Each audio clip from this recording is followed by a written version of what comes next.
श्रीलक्ष्मी श्रीमहालक्ष्मी क्षीरसागर कन्यका उत्तिष्ठ हरिसम्प्रीते भक्तानां भाग्यदायिनी। श्रीलक्ष्मी श्रीमहालक्ष्मी क्षीरसागर कन्यका उत्तिष्ठ हरिसम्प्रीते भक्तानां भाग्यदायिनी।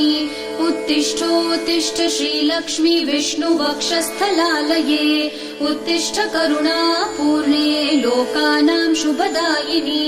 उत्तिष्ठोत्तिष्ठ श्रीलक्ष्मी विष्णुवक्षस्थलालये उत्तिष्ठ करुणापूर्णे लोकानां शुभदायिनी।